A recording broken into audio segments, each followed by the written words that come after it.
come in with a little bit of a, like a grudge, and they want to prove to the league that they missed on a player that has the talent to play in this league. And so I think Cassius down the road, I think he's got some tools to be a great defender.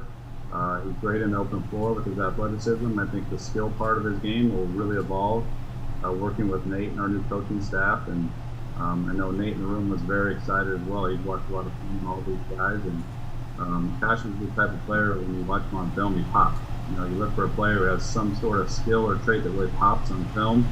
And, his athleticism, his ability to run and jump is something that's a good base to work with. And I think there's more to his game to come, too. For a second. Hey Chad, I know you guys are probably eating pizza and playing cards or something in there, waiting to pick at 54. But I know you go through the effort to set the whole draft board, in particular when it gets down around 54. Did it play out the way you expected through all the picks leading up to you? And did you have that same group of guys you'd be choosing from? Is that what was there when it was time to go? Yeah, this year was one of the more unique drafts. I think it was. I don't know if there's more time to evaluate players, caused a lot more variance in, where you projected guys to go. There were players who went very high that we didn't have projected quite as high. And when we got into about the beginning, the middle of the second round, we were looking at our draft, at our board, and we're like, gosh, there's going to be a lot of players that we like. They're still there. So, at the end of the day, Cassius was the guy at the top of our list, that we were hoping to get to us at about pick 47, 48. We're like, gosh, he could still be there. We had him graded much higher than where we picked him, and kind of held our breath and crossed our fingers, and he was still sitting there for us. So we're very happy to have him still up there for us. Kevin Bowen. Chad, I know it's going to be a crazy next whatever handful of days for you guys as you sit here and get ready for free agency. Do you still view you guys are building around Victor as you embark on whatever free agency might hold here? I think this roster is, it's a very deep roster with, we have some very, very good players. I don't think there's maybe one player that you necessarily are trying to build around. We got a core of players that we feel are a great core to move forward with, that are all kind of in their prime or entering the prime of their careers right now. To put it all on one player, whether that's Victor or Domas or Malcolm or TJ, whoever it might be, I think is not really how we necessarily built this team. We wanted a lot of depth, guys who complemented each other, that were all high-level players. So, Victor brings a different element than some of the other guys that we have as backcourt players, and I think Malcolm and TJ and the rest of the guys around him in that backcourt really complement each other well. So to say we're building around one player moving forward, I think is a little misleading, because I think we've got a good core of players we want to build around. Tony East. Yeah, Chad, you guys do have all that free agency stuff coming up. The new tax numbers you guys are pretty close to. Did you consider any moves tonight that would have potentially, reduced the team's salary situation a little bit, or something like that you'll have to consider in the future? Sure, it's always in the forefront of your mind, trying to be conscious of, keeping some flexibility and, watching where we're at spending-wise. We did look at some opportunities to try and, give us a little breathing room, but at the end of the day, we didn't feel like the price, what we had to do to make that happen was worth it. So we're going to be, very conscious, of obviously where we're at when it comes to tax, but, Mr. Simon is very committed to try and build a team that can contend.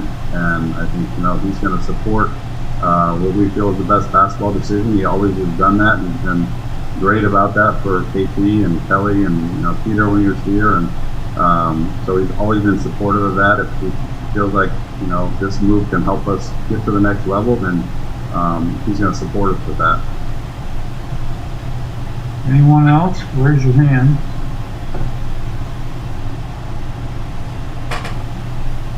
Yeah, I have one. All right, go ahead, Scott. Yeah, Chad, I was just curious how you felt about the uniqueness of the quick turnaround now to free agency. Since of the lack of activity in the draft, probably not a huge challenge, but what is that like now quickly moving into a free agency? Yeah, very, very unique times. We've been prepping for the draft and free agency for quite a while, so it comes at us fast, but it's something we've had a lot of time to prepare for too. But there's so many different things that come at you during this time of year that you probably talked about at some point, but you got to make quick decisions on. And you're talking the draft, then right into free agency, then now instead of going from there to summer league, you're going right into your season, and you're dealing with the pandemic and testing and quarantines and things like that. So it's trying to like break it down into one thing at a time. I think it's what the coach is taking, because if you look at too much at once, it can kind of overwhelm you and distort your ability to make good decisions. So we try to break it down and isolate what's coming at us at once. We're really going to turn tomorrow morning towards free agency and this roster and find a way to help this team take another step next year. Kevin Bowen. Yeah, just a question about Jeremy and his rehab. Is he a guy that you think will be ready to start the season? His rehab's been coming along very well. I think he's had no setbacks, knock on wood.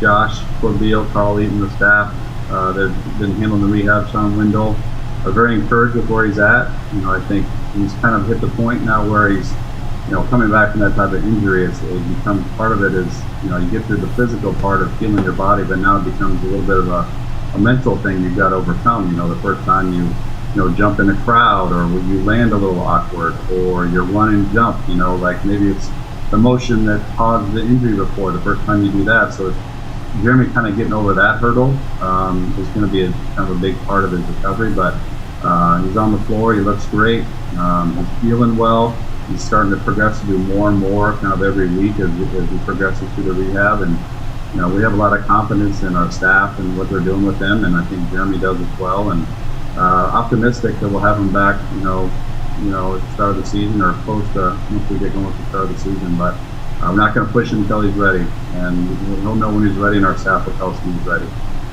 Chris Denard. Hey, Chad, with camp starting, just really in a matter of a few weeks, and a number of players that were not drafted tonight, does that begin the process? And how many players are you allowed to bring into camp this year? Has it changed from past years? No, it's going to be very similar to the past. We're allowed to have a couple two-way players again. We can do Exhibit 10 contracts for the Mad Ants again. So we're working with Nate on what ideally he wants, for numbers of bodies in the camp and positions and things like that. And our staff is actually down the hallway working on that as we speak. That develops as the night goes on.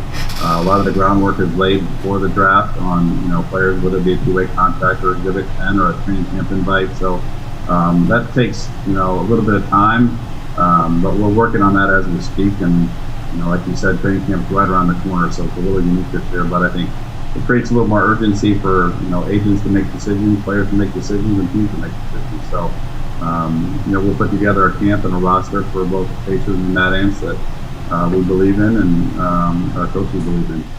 Tony East. Yeah, Chad, without Summer League, a shorter off season, potentially an altered G League season, how much harder is it going to be to develop a guy like Cassius who you just picked 54th? That's a great question. We still don't have, all the information on how the G League season is going to look.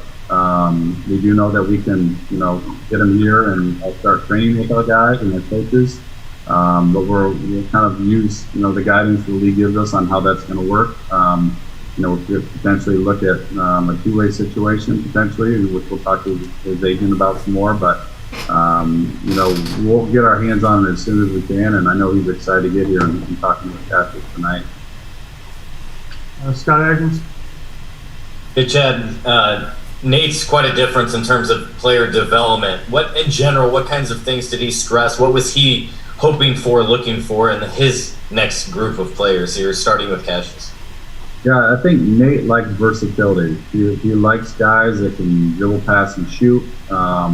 His coaching philosophy is much more of a free-flowing kind of style of play that allows different guys to bring the ball to the floor, different guys to handle the ball on the perimeter, different guys handling like dribble handoffs, coming off screens, penetrating. So there's a lot more, I wouldn't say randomness, but a lot more openness to how we play. So to play that style of play, you need guys that are kind of multi-skilled, that maybe don't just rely on one particular thing that they do. We feel like in looking at Cassius, I think playing up and down and playing the open floor is a strength of his right now.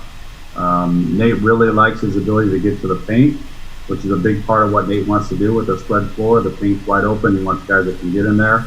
And so I think Nate feels like he's got some skills and obviously some physical tools to work with. Want to continue to work with Cassius on his shooting, his decision making, and ultimately, you know, we all feel, everybody in the room, coaches and scouts and front office, feel like he has the potential to be a tremendous defender. And I think that's the thing that really, you know, early in his career, he can really hang his hat on. And, I see he's got the size to guard multiple positions, whether it's a point guard to a small forward. I think Nate really likes those guys who have that kind of versatility on both ends. Anyone else? All right. Thanks, Chad. Good night. Thanks, guys, for coming up. Thanks, Chad. Yep.